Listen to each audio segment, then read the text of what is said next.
Salam, selamat malam dan balik lagi. Kali ini ada postingan, udah lama sih sebetulnya. Dari mengangkat topik dari Wahyu pasal 5 ayat 6 yang mana berbunyi, eh, maka aku melihat dari tengah-tengah takhta dan keempat makhluk itu, dan di tengah-tengah tua-tua itu berdiri seekor anak domba seperti telah disembelih, bertanduk 7 dan bermata 7.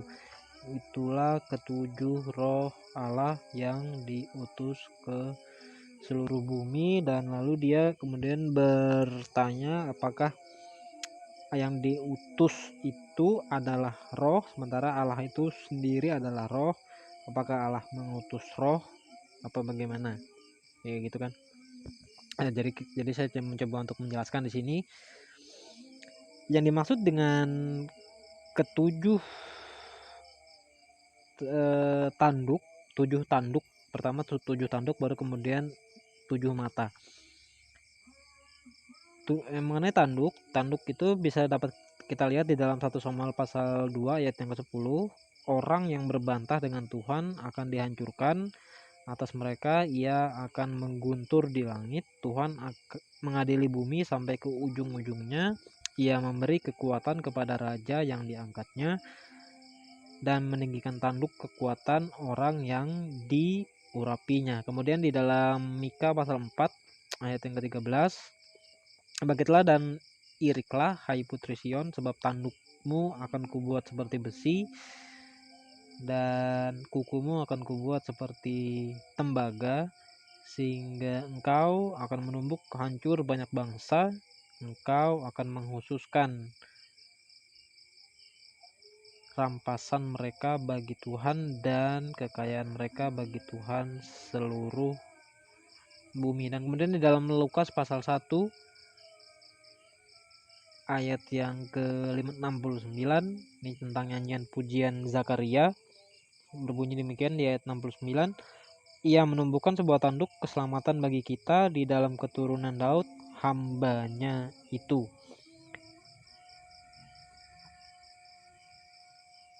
Nah, di sini tanduk, yang dimaksud tanduk di dalam Wahyu pasal yang ke berapa tadi? Pasal 5 ayat 6 itu berbicara soal kekuatan atau kekuasaan atau kemuliaan Tuhan.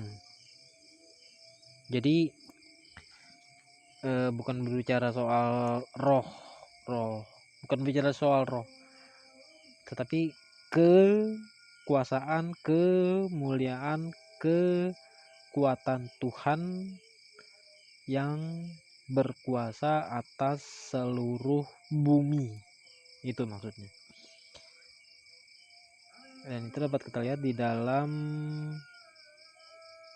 Daniel pasal 7 ayat ke-14, diberikannya kepadanya kekuasaan dan kemuliaan dan kekuasaan sebagai raja, maka orang-orang dari segala bangsa, suku bangsa dan bahasa mengabdi kepadanya. Kekuasaannya, tanduk itu tadi, ialah kekuasaan yang kekal, tidak akan lenyap. Kerajaannya ialah kerajaan yang tidak akan musnah. Ini bicara kekuasaan yang dimiliki, diberikan, dipunyai oleh Sang Mesias, firman Allah yang adalah anak Allah. Itulah yang dimaksud dengan tanduk di dalam Wahyu pasal 5 ayat 6. Kemudian soal soal mata 7 mata itu untuk kita lihat di dalam 2 Tawari 16 ayat yang ke-9. Karena mata Tuhan menjelajah seluruh bumi untuk melimpahkan kekuatannya. Mata Tuhan menjelajah seluruh bumi untuk melimpahkan kekuatannya kepada mereka yang bersungguh hati terhadap Dia. Beriman, maksudnya seperti itu kurang lebihnya, terhadap Dia. Dalam hal ini engkau telah berlaku bodoh, sebab itu mulai sekarang ini engkau akan mengalami peperangan. Kemudian di dalam Zakaria pasal 4 sebab ayat yang ke-10, sebab siapa yang memandang hina hari peristiwa-peristiwa yang kecil, mereka akan bersukaria melihat batu pilihan di tangan Zerubabel, yang tujuh ini adalah mata Tuhan yang menjelajah seluruh bumi. Sama kan, mata Tuhan menjelajah seluruh bumi, sama. Dan itulah yang dimaksud di dalam Wahyu pasal 5 ayat 6, mata Tuhan menjelajah seluruh bumi, itulah dimaksud yang mata 7. Dan apa yang dimaksud dengan mata yang menjelajah seluruh bumi? Tentu bukan seperti kalau teman-teman pernah nonton film anime Naruto, itu ada matanya Gaara, Jinchuriki, yang musang pasir itu matanya bisa keluyuran kemana-mana, bukan seperti itu kan. Artinya mata Tuhan yang menjelajah seluruh bumi itu artinya adalah hikmatnya yang berkuasa, atau hikmatnya atas seluruh bumi, berada di seluruh bumi. Hikmat Tuhan itu mengatasi atau menaungi atau melingkupi bumi, itu maksudnya.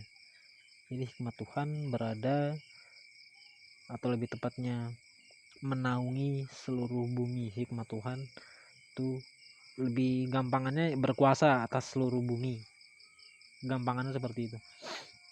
Jadi bukan berarti Tuhan mengutus roh keluyuran kayak matanya Gaara, bukan seperti itu. Jadi bukan berarti Tuhan mengutus roh, tidak, tapi hikmatnya itu berada di menguasai, menaungi, melingkupi seluruh bumi.